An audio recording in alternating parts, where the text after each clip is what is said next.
무더운 날씨 속에서 그럼에도 불구하고 이 자리에 나온 여러분을 주님의 이름으로 환영하고 축복합니다. 참으로 무덥습니다. 정말 많이 뜨겁고 밤에 잠자기가 쉽지 않은 것 같은데 그럼에도 불구하고 건강관리 잘 하시고 혹시 밤에 못 주무셨던 그 잠을 이 시간에 주무셔도 좋을 것 같습니다. 하나님이 사랑하는 자에게 잠을 주신다 하셨다고 하니까 편안하게 주무셔도 은혜는 은혜대로 나름대로 받지 않을까 싶습니다. 자, 오늘은 이제 에베소서에 대해서 우리가 살펴보려고 하는데 특별히 하나님의 뜻으로라는 제목으로 함께 은혜를 나누고자 합니다. 사랑하는 여러분, 어떤 교회가 좋은 교회입니까? 한번 생각해 보셨으면 좋겠습니다. 어떤 교회가 좋은 교회입니까? 이렇게 질문을 던졌을 때 먼저 탁 던져야 되는 말씀이 뭐냐면 한가람 교회가 좋은 교회입니다. 아멘? 반응이 자, 어떤 교회가 좋은 교회입니까? 아멘. 예, 그렇습니다. 개인적으로 참 교회에 대해서 관심이 많습니다. 그래서 늘 사역하다 보면 늘 저에게 떠나지 않는 질문 중에 하나는 바로 이것입니다. 교회가 무엇인가? 라는 것입니다. 그런데 사실 우리가 교회에 대해서 얼마나 많이 알고 있는지 우리 자신을 좀 살펴보았으면 좋겠습니다. 저는 개인적으로 많은 교회를 거쳐왔습니다. 그리고 저는 한가람 교회를 잠시 떠났다가 다시 돌아왔습니다. 그런 면에 있을 때 이 교회라는 부분에 있어서는 저에게 남다른 어떤 설레임도 있고 가슴 뛰는 저희 주제이기도 하고 그리고 그것에 대해서 함께하고 싶은 마음이 정말 많이 있습니다. 제가 한가람 교회에 다시 돌아온 이유가 무엇일까요? 여러분, 기본적으로 만약에 한가람 교회가 저에게 좋은 기억으로 남지 않았다면 제가 이 자리에 다시 올 수 있을까요? 그렇지는 않을 것입니다. 하나님의 뜻 가운데 제가 이 자리에 다시 온 줄 믿습니다. 분명한 사실은 뭐냐면 제게 있어서의 한가람 교회는 참 좋은 교회였습니다. 지금도 마찬가지입니다. 그리고 또 하나는 그 한가람 교회와 함께 목사님과 함께 목사님의 비전을 만들어가는 것이 저에게 또 다른 소원이기도 합니다. 왜냐? 하나님이 꿈꾸는 교회가 바로 한가람 교회인 줄 저는 믿기 때문인 것입니다. 그런 부분에 있어서 우리가 좀 교회라는 부분들을 좀 넓게 생각할 필요가 있지 않나라는 생각을 좀 해보게 됩니다. 우리가 교회라고 이야기했을 때 가장 기본적인 건 이런 예배당을 먼저 떠오르는 부분들이 있지만 사실 이 교회에 대해서 살펴본다면 굉장히 깊고 그리고 하나님이 이 교회에 대한 관심이 굉장히 많이 관심을 갖고 있다는 것을 우리는 알게 될 것입니다. 특별히 저의 개인적으로도 이 교회라는 이 말이 저에게 굉장히 설레임을 주는 단어이기도 하지만 사실 이 교회에 대해서 가장 가슴 뛰며 좋아하며 관심 있는 분이 누구일까요? 분명히 하나님일 것입니다. 저는 확신합니다. 왜냐하면 제가 볼 때 이 좁은 소견으로 볼 때 이 구원의 완성은 교회를 통해서 이루어지기 때문인 것입니다. 그래서 교회의 머리가 예수 그리스도가 된다라는 그 의미는 바로 그 모든 것을 함축적으로 말씀하고 있기 때문에 이 교회에 대한 관심 누구보다도 많고 그것에 대해서 우리 구원의 완성과 더불어서 하나님의 뜻이 모아져 있는 것이 교회이기 때문에 하나님은 어떤 그 무엇보다도 관심이 많이 갖고 있다는 사실에 저는 분명한 확신을 갖고 있습니다. 그런 의미에서 볼 때 우리 또한 동일하게 하나님이 이 교회를 위한 그 관심과 계획과 그 뜻을 우리가 함께 품어야 되는 것은 너무나 당연하다고 생각되어집니다. 그런 부분에 있어서 저 나름대로 한가람 교회가 지향하는 그리고 하나님이 원하는 교회가 어떤 교회일까 이 부분에 대해서 함께 여러분과 고민하고 싶어서 오늘 본문의 말씀 에베소서를 들고 나왔습니다. 특별히 이 에베소서는 구원론과 교회론에 대해서 교과서라고 이야기할 만큼 굉장히 구원에 대해서 그리고 교회에 대해서 잘 설명한 서신서이기도 합니다. 개인적으로도 이 에베소서를 참 좋아합니다. 지금 이제 수련의 기간인데 제가 예전에 청년부를 담당했을 때 이 에베소서 1장을 놓고 2박 3일 수련회를 한 적이 있었습니다. 저는 지금도 기억이 너무나 생생한데 그때 잊지 못하는 한 장면이 있는데 그것은 무엇이냐면 한 자매의 간증이었습니다. 이 자매가 모태신앙이었지만 사회 일 때문에 너무나 바쁘게 생활하고 있지만 그 마음속에 늘 갈급함이 있었고 또 하나 불안함이 있었다는 거예요. 그것은 무엇이냐? 구원에 대해서 확신이 없기 때문에 늘 불안했다는 것이죠. 내가 예수를 믿고 있다고 하지만 정말 내가 예수를 믿고 있는가? 특별히 모태신앙을 갖고 있는 많은 청년들이 그거에 대한 고민이 참 많이 있습니다. 그래서 그 2박 3일 동안 함께 성경 연구하고 그것에 대해서 함께 말씀을 나누고 기도회를 하는 가운데 이 자매가 이 에베소서 말씀, 특별히 1장 말씀을 통해서 구원에 대한 확신을 갖게 되었던 거예요. 그러면서 자기가 이제까지 잘못 알고 있었던 구원관과 더불어서 구원에 대한 확신을 갖게 되니까 그 기쁨은 이루 말할 수 없는 것이죠. 그 감격은 이루 말할 수 없는 것이죠. 그렇기 때문에 눈물을 흘리면서 정말 이 수련회를 통해서 이 에베소서 말씀을 통해서 내가 얼마나 큰 은혜를 받았는지에 대해서 간증하는 그 장면이 저에게는 굉장히 생생히 기록에 남겨 있습니다.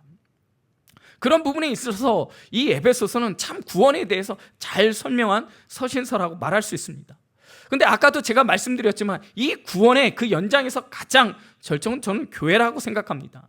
그런 부분에 있어서 이 구원론이 이 구원에 대한 그 개념을 정확하게 알고 그것이 결국은 교회라는 그 개념으로 이어졌을 때 우리의 신앙은 더욱더 굳건하게 세워질 줄 저는 확신합니다. 사랑하는 여러분, 구원이 무엇입니까? 구원, 우리가 많이 듣고 많이 이야기했던 이 구원이란 무엇인가? 이 질문 속에서 우리는 나름대로 생각은 많이 하게 되지만 실질적으로 구원에 대해서 설명해 보라면 여러분 얼마나 설명할 수 있겠습니까? 특별히 저는 여러분들이 이 구원에 대해서 좀 깊게 생각할 필요가 있다고 생각합니다. 왜냐하면 여러분 믿지 아니한 자는 언제든지 우리에게 이런 질문을 던질 때가 있다라는 거예요. 여러분들이 어디 있든지 간에 그것이 직장이든 어떤 공동체 안에 있다 보면 믿지 아니한 자가 언젠가는 그 부분에 대해서 질문할 때가 있다라는 거예요. 구원이 무엇입니까? 예수가 누구이십니까? 사실 우리는 그것에 대해서 그 질문에서 답할 준비를 하고 있어야 된다는 거예요. 그렇다면 여러분 구원이 무엇입니까? 근데 많은 사람들이 구원에 대해서 이야기할 때 가장 보편적으로 이야기하는 건 뭐예요? 예수 믿고 천국 가는 거라는 거예요. 근데 사실 이것이 맞기는 하지만 사실 복음이라는 영역에서 본다라면 하나님의 구원의 계획에서 본다라면 사실은 이건 너무나 얇은 어떻게 보면 이 구원에 대해서 볼 때 이 복음의 측면에서 보면 너무나 가난하다라는 거예요. 예수 믿고 천당 가는 것, 예수 믿고 내가 하나님 나라 가는 것.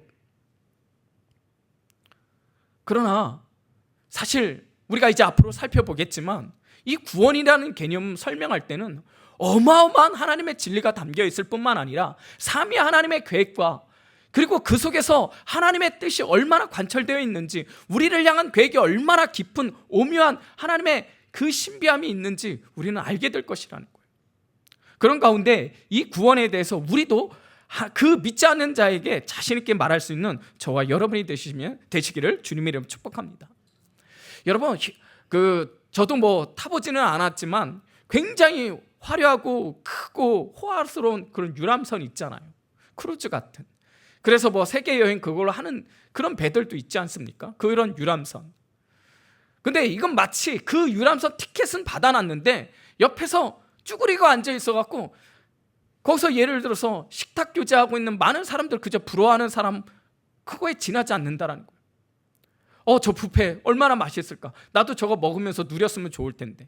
여러분 근데 그 티켓 안에는 그 모든 것이 다 포함되어 있다라는 거예요. 근데 그걸 알지 못하니까 어떻게 되는 거예요?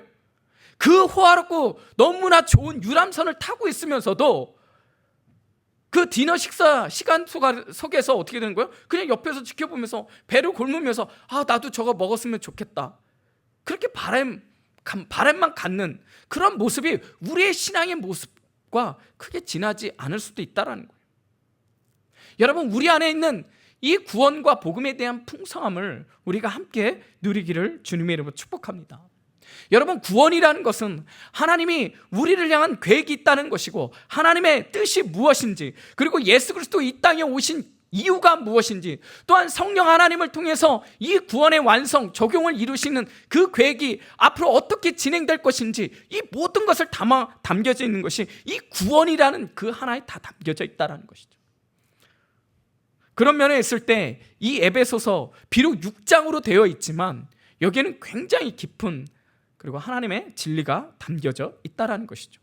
사실 이 에베소서의 특징 중에 하나는 무엇이냐면요, 굉장히 짧지만 굉장히 함축적인 의미가 담겨져 있다는 거예요.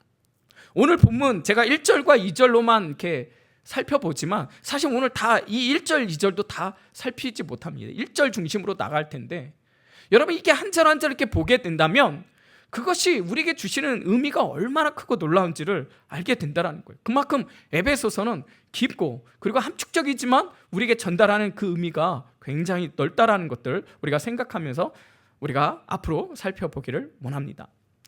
참고로 에베소서는 옥중서신이라고 얘기합니다. 옥중서신이라는 것은 무엇입니까? 감옥에서 에베소 교회를 향해서 서신을 기록했다라는 것이죠.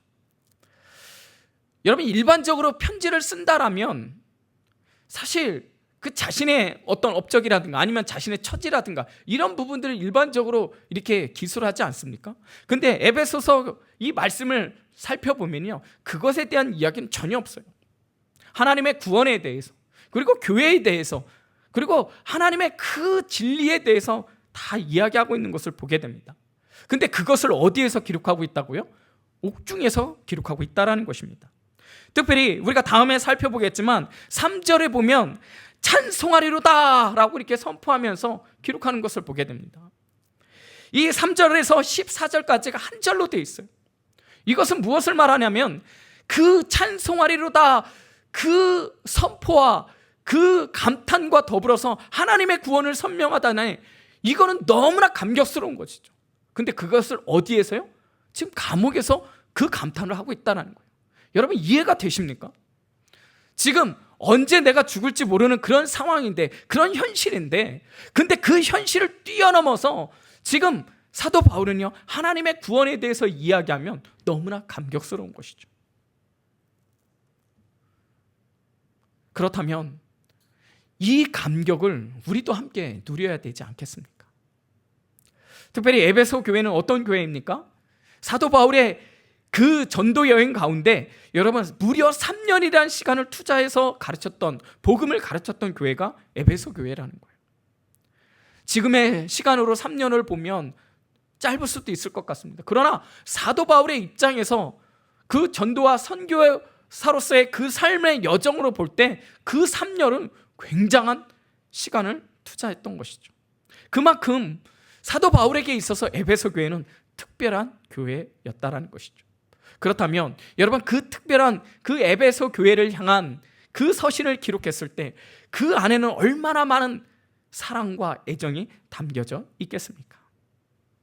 우리가 또한 그런 부분들도 살펴보면서 하나씩 하나씩 하나님의 은혜를 나누고자 합니다. 오늘 본문 1절, 2절 이렇게 시작합니다. 하나님의 뜻으로 말미암아 그리스도 예수의 사도된 바울은 에베소에 있는 성도들과 그리스도 예수 안에 있는 신실한 자들에게 편지하노니 하나님 우리 아버지와 주 예수 그리스도로부터 은혜와 평강이 너희에게 있을지어다. 여기에 보면은 발신자 누구로 되어 있습니까? 하나님의 뜻으로 말미암아 그리스도 예수의 사도된 바울, 이렇게 기록하고 있어요. 수신자는 누구입니까? 에베소에 있는 성도들과 그리스도 안에 있는 신실한 자들. 여러분, 근데요, 일반적으로 우리가 편지 쓸 때 이렇게 발신과 수신을 길게 합니까? 우리는 어떻게 편지 써요? 편지는 써보셨습니까? 편지 언제 써봤는지 기억도 가물가물하지 않습니까? 제 기억으로는 제가 마지막으로 편지 썼던 게 제 아내에게 편지 썼던 적이 마지막이 아니었나 싶습니다. 참 그래도 그 편지 쓸 때 그 정서가 참 좋았는데, 이게 인터넷으로 인해서 이제는 편지보다 다 이메일로 바로바로 이렇게 보내지지 않습니까? 근데 이게 편지를 쓸 때 그런 감성, 여러분 그 감성을 좀 되살려 보았으면 좋겠습니다. 근데 우리가 일반적으로 편지를 쓰면 어떻게 돼요? 누구누구에게 이렇게 쓰지 않습니까?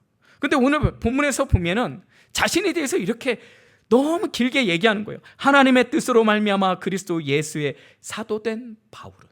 여러분, 여기서 가장 큰 핵심은 뭐예요? 하나님의 뜻으로. 하나님의 뜻이라는 거예요. 여러분, 여기서 담겨져 있는 이 하나님의 뜻은 어떤 의미를 담겨져 있을까? 여러분, 우리는 우리 자신의 인생의 평가를 한다면 가장 기본적으로 두 가지 방법으로 평가를 할 수 있을 것 같습니다. 그것은 내 개인적인 방법과 아니면 세상의 기준으로서의 나를 살펴보는 것이죠. 여러분, 한번 생각해 보십시다. 여러분의 인생을 한번 평가해 보신다면 먼저는 세상의 중심으로, 그리고 내 중심으로 한번 살펴봤으면 좋겠어요. 그러면 여러분, 사실 내 관점 그리고 세상의 기준으로 나를 평가한다면 그렇게 후한 점수를 줄 수 없을 것 같습니다. 모르겠습니다. 저 개인적으로는 그렇게 생각합니다. 어떤 누군가는 그래도 나는 잘 살았어, 이만하면 나는 성공적인 인생을 살았어 라고 말할 수 있는 사람들도 있을 것 같습니다.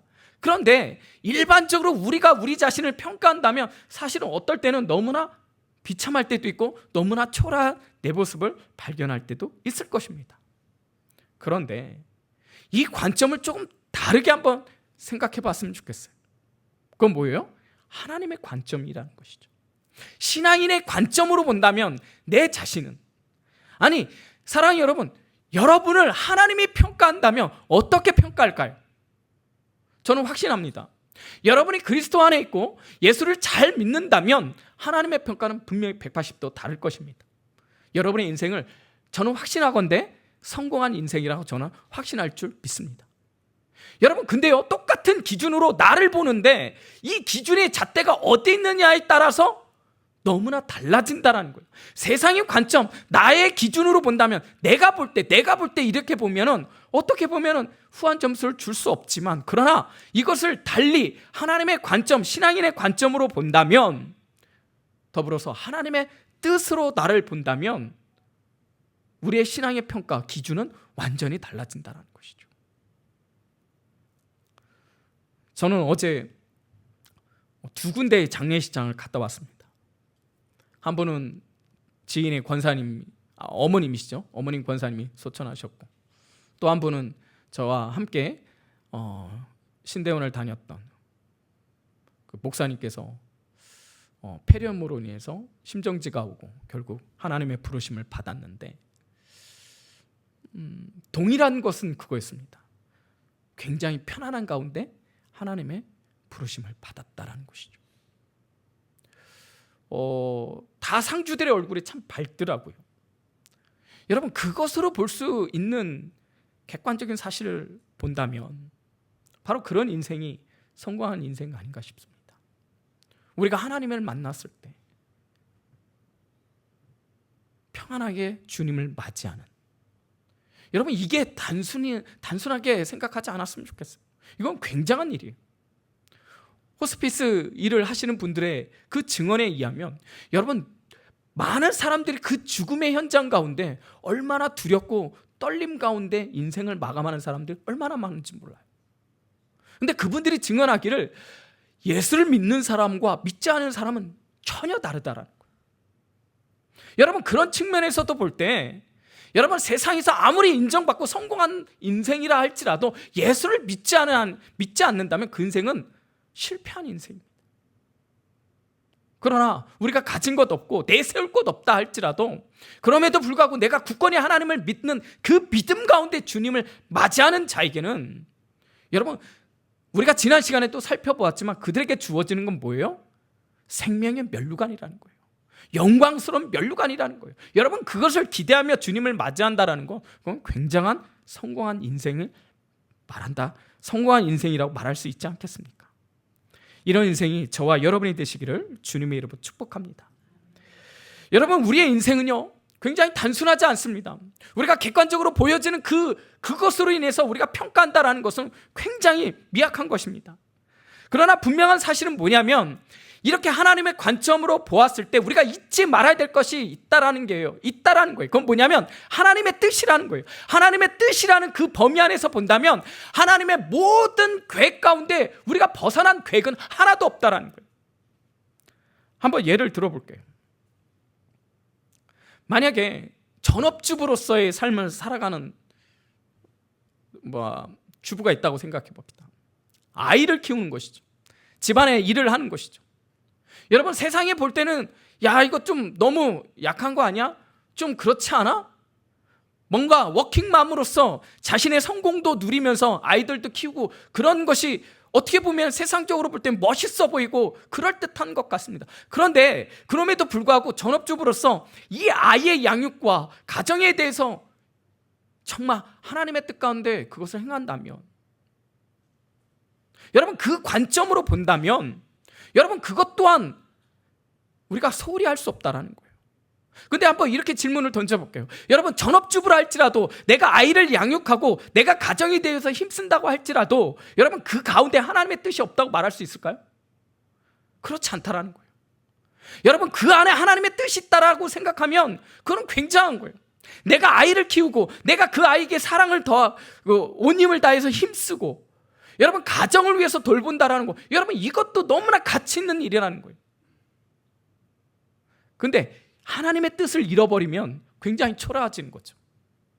너무나 내 모습을 보는 누군가의 워킹맘으로서 아니면 누군가 잘 나가는 누군가의 모습을 보면 너무나 내 자신이 초라할 수밖에 없는 것이죠. 그렇다, 여러분, 하나님의 뜻은 그것으로 결정되어지는 것이 아니라는 거예요. 분명한 사실은 뭐냐면 그 어떤 것도 하나님의 뜻에서 벗어나는 계획들은 없다라는 거예요. 그것이 자이든 타이든 어떤 결정이라 할지라도 그것이 하나님의 뜻이라고 믿는다면 여러분, 그 안에는 하나님의 놀라운 계획이 있는 줄 저는 확신합니다. 여러분, 부모가 진짜 언제 부모가 됩니까? 자녀를 키울 때 비로소 부모가 되는 것이죠. 형제들이 언제 철든다고 말합니까? 군대 갈 때. 물론 갔다 오면 다시 여러분, 부모의 마음은요, 자식을 키워볼 때 비로소 알게 되는 거예요. 여러분들 그거 아십니까? 그럴 때 비로소 누구의 마음을 헤아릴 수 있어요? 하나님 아버지의 마음을 헤아리는 거예요. 여러분, 하나님의 뜻은 이렇게 우리의 작은 영역에서도 모든 계획 가운데 다 있다라는 거예요. 우리가 평범한 셀러리맨으로서 직장 생활할 수도 있어요. 어떻게 보면 매일 평범한 삶이에요. 어떻게 보면 너무나 반복되는 삶이에요. 그런데 여러분, 그것이 하나님의 뜻 가운데 나에게 허락한 하나님의 사명의 장소가 내 직장이라면 여러분, 이건 완전히 달라지는 것이죠. 그러면 내가 그 직장에서 어떤 삶을 살아야 되는지, 그리고 내가 그들과 함께 생활했을 때 내가 어떤 삶을 살아야 되는지, 믿는 자로서, 크리스찬으로서, 특별히 이 세상 가운데 많이 무시당하고 욕을 먹고 있지만 그럼에도 불구하고 내가 그 속에서, 그 공동체 안에서 어떤 미션으로 내가 그 안에 들어가 있는지 하나님의 뜻을 발견한다면 여러분, 우리의 삶의 영역은 달라질 수밖에 없죠. 제가 좀 전에도 이야기했지만 여러분, 내가 타이든 자이든 그 직장에 들어가는 그 순간, 아니 그 들어가기 과정까지도, 아니 그 모든 과정 속에서도 하나님의 계획이 없는 그런 계획은 없다라는 거예요. 다 하나님의 계획 가운데 있다라는 거예요. 여러분, 하나님의 뜻을 벗어난 계획은 없어요. 하나님의 인도하심이 있다라는 거예요. 우리는 그것을 믿어야 되는 거예요. 왜? 그것이 하나님의 뜻이기 때문인 것입니다. 오늘 본문에서 사도 바울이 하나님의 뜻이라고 이야기했던 이유 중에 가장 큰 이유는 무엇이었습니까? 바로 사도 바울이 하나님을 만났기 때문인 것이죠. 하나님의 뜻 가운데.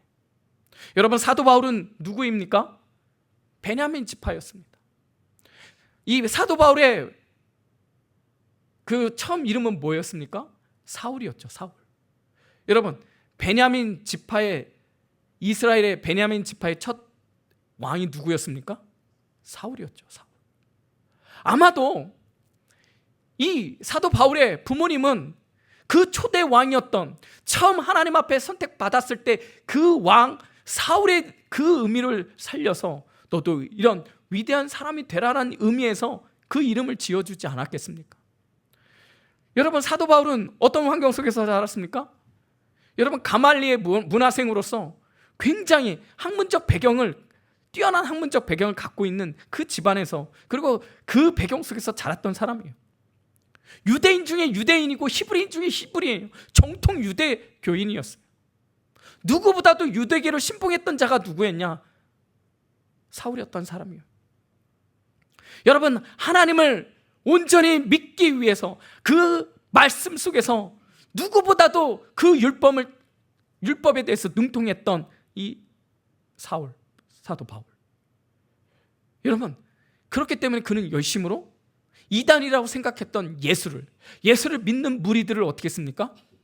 감옥에 가둘 수밖에 없었고, 그들을 핍박할 수밖에 없었고, 그들을 죽일 수밖에 없었던 것이죠. 그런데 한 번은 여전히 그 하나님에 대한 열심을 갖고 담메색으로 예수를 믿는 무리를 잡으러 갈 때, 그때 누구를 만납니까? 예수를 만나게 되시죠. 그때 그 찬란한 빛 가운데 그의 눈은 멀었지만 평생 듣지도 못한, 그리고 너무나 위엄과 권능의 말을 듣게 되죠. 그 음성은 무엇이었습니까? 사울아, 사울아, 네가 나를 왜 핍박하느냐? 여러분, 그 음성을 듣는 사울의 입장으로 한번 들어가 보십시다. 얼마나 놀랐을까요? 너무나 놀란 나머지 그는 이렇게 질문합니다. 주여, 당신은 누구입니까? 아마 주여라고 이야기했을 때 하나님이십니까? 라고 이야기했을지도 모르겠어요. 하나님 당신이십니까? 그런데 이렇게 다시 한번 음성이 들려지는 것이죠. 나는 네가 핍박하는 예수니라. 난 네가 박해하는 예수니라. 여러분, 그 순간 그의 심장은 얼마나 떨렸을까요? 얼마나 깜짝 놀랐을까요? 얼마나 당황스러웠을까요? 왜? 자기는 예수가 이단인 줄 알았는데. 근데 더 놀라운 건 무엇입니까? 예수님을 만나본 적도 없어요. 예수님을 본 적도 없어요. 근데 그런 예수님을 언제 핍박했습니까? 근데요, 그렇게 생생하게 들려지는 거예요. 사울아, 사울아, 네가 왜 나를 핍박하느냐? 여기서 사도 바울은 또 한 번 깨지는 것이죠. 예수를 믿는 자와 예수는 하나였다라는 것이죠. 여러분, 그게 어디에서 나오는 거예요? 교회론에서 나오는 거예요. 여러분, 교회론에서 해석될 수밖에 없는 이 놀라운 하나님의 이 진리, 비로소 사도 바울은 거기서 깨지게 되는 것이죠. 아마 사도 바울은 그 순간 자기가 알고 있었던 모든 것이 다 무너지는 순간이었을 것입니다. 누구보다도 구약을, 성경을, 토라를, 율법을 잘 알고 있다고 생각했는데, 근데 그 예수, 자신이 그렇게 경멸했던 그 예수가 하나님이었고 하나님의 아들이었다는 거. 무엇보다도 그는요, 분명히 이렇게 생각했을 거예요. 구약의 메시아가 예수였구나. 여러분, 이거보다 확실한 게 어디 있어요? 그들이 그렇게 기다렸던, 유대인들이 기다렸던 그 메시아가 예수였구나. 여러분, 그 순간 그는 무너졌지만 그는 다시 살아나는 것이죠. 하나님의 진리가 그의 눈을 열게 하는 것이죠. 그의 귀가 열리는 것이죠. 하나님의 뜻으로, 여기서 담겨져 있는 하나님의 뜻으로라는 이 단어 속에서 자신이 어떻게 예수가 나를 불렀는지, 자기가 지금 어떻게 사도가 되었는지, 그거를 다 표현하고 있다는 것입니다. 여러분, 한번 생각해 보십시다.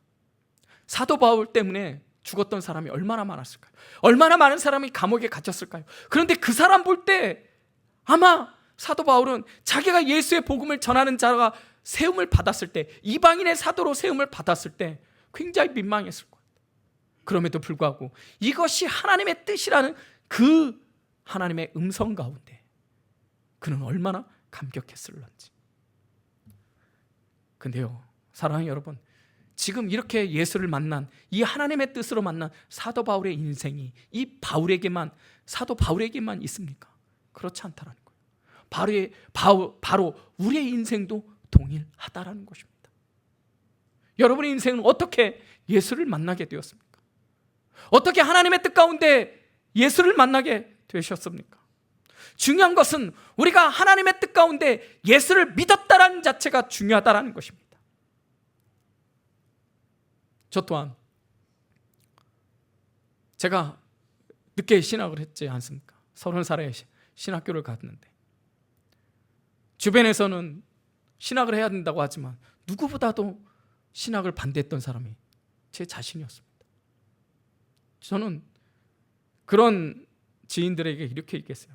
내가 목사가 되면 망한다. 제가 어떻게 감히 그렇게 이야기했는지는 모르겠지만 그때는 그렇게 목사 되기가 싫었습니다.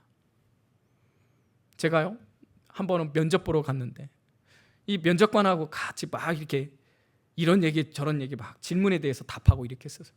근데 제가 거기서 참 깜짝 놀란 일이 있어요. 갑자기 그 면접관이 저하고 이렇게 그 회사 들어가기 위해서 면접하는 거 있잖아요.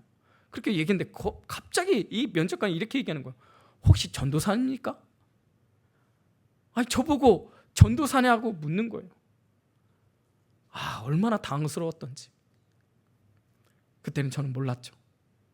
그것이 하나님의 사인이라는 사실을 몰랐죠. 뒤늦게 누가 말했던 것처럼 뒤지게 맞고 그때서 비로소 하나님의 뜻이 어디 있는지를 알고 그때 신학교를 갔었던 거죠. 여러분, 우리의 인생 가운데 우리가 하나님의 만나는 그 스토리는 다 있지 않습니까? 근데 여러분 기억하십시오. 그것이 다 하나님의 뜻이라는 거예요. 여러분, 여기서 또 하나님의 뜻이라는 의미하는 어떤 것이 담겨져 있습니까? 하나님의 주권적인 사역이라는 거예요. 그 주권적인 사역에 우리의 인생을 개입하셨다라는 거예요. 여러분, 이게 복음이라는 거예요. 여러분, 세상에 예수를 알지 못하는 사람들이 진짜 불쌍한 이유는 무엇이냐면요, 그 어떤 사람도 결국은 나중에는 다 무너지게 된다라는 거예요. 그러나 예수를 믿는 사람은요, 반드시 하나님이 책임져 주는 인생이 될 줄 저는 확신합니다. 왜요? 여러분, 세상 사람들은 이렇게 얘기합니다. 내 인생은 나의 것이라고.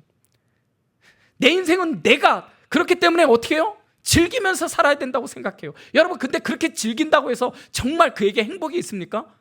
아니요. 무너지는 순간이 있다라는 거예요.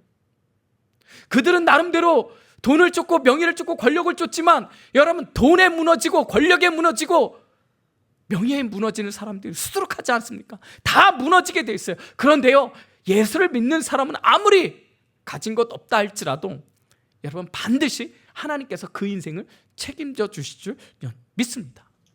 여러분, 하나님의 뜻으로라는 그것은 바로 하나님의 주권이 있다라는 거예요. 하나님이 우리 인생 가운데 개입해 주신다라는 거예요. 우리는 부족합니다. 우리는 연약합니다. 우리가 이때 다음에 시간에도 계속 살펴보겠지만 우리의 믿음은 연약할 수밖에 없어요. 우리는 예수를 믿을 수도 없는 존재예요. 그럼에도 불구하고요, 하나님은 우리의 인생 가운데 예수를 믿게 하시고요, 하나님의 진리를 깨닫게 하시고요, 하나님의 자녀 되게 하시는 놀라운 계획 가운데 우리를 부르셨다라는 거예요. 하나님의 뜻으로, 하나님의 그 주권 가운데 이 하나님의 뜻으로는 무엇이 담겨져 있습니까? 우리에 대한 부르심이 담겨져 있다는 것이죠. 여러분, 많은 사람들이 이렇게 얘기합니다. 얼마든지 내가 죽기 전에 예수 믿으면 되지. 정말 그럴까요? 여러분, 우리가 예수를 믿고 싶다고 해서 믿어질 수 있을까요? 그렇지 않다라는 거예요. 우리가 다음에도 살펴보겠지만 믿음을 허락하지 않으면 하나님의 그 뜻 가운데 우리의 부름에 대한 하나님의 계획이 없이는 여러분, 어떤 누구도 우리는 예수를 믿을 수 없어요. 사랑하는 여러분, 하나님의 뜻 가운데 여러분을 부르신 줄 여러분 믿으시기를 주님의 이름으로 축복합니다. 말씀을 정리합니다. 하나님의 뜻으로 말미암아 그리스도 예수의 사도된 바울. 여러분, 하나님의 뜻으로 말미암아 내가 예수를 믿게 된 누구는, 아니면 저 자신으로 볼 때 하나님의 뜻으로 말미암아 그리스도 예수 안에서 목사가 된 용필이는, 여러분, 이 안에 주어지는 그 뜻은 너무나 놀랍고 신비롭다라는 거예요. 왜요? 하나님이 개입하지 않으면 하나님께서 나를 부르시지 않으면, 하나님의 뜻 가운데 이것이 교회 가운데 없다면 우리는 하나님의 부르심에 응답할 수 없다는 것입니다. 사랑하는 여러분, 여러분이 어떤 가운데 있을지라도 그 모든 것이 하나님의 뜻 가운데 있는 줄 여러분 믿으시기를 주님의 이름으로 축복합니다. 우리가 어르신, 정말 이렇게 덕 있는 어르신들을 만나고 그분과 이야기를 하게 되면 절로 고개를 숙여질 때가 있습니다.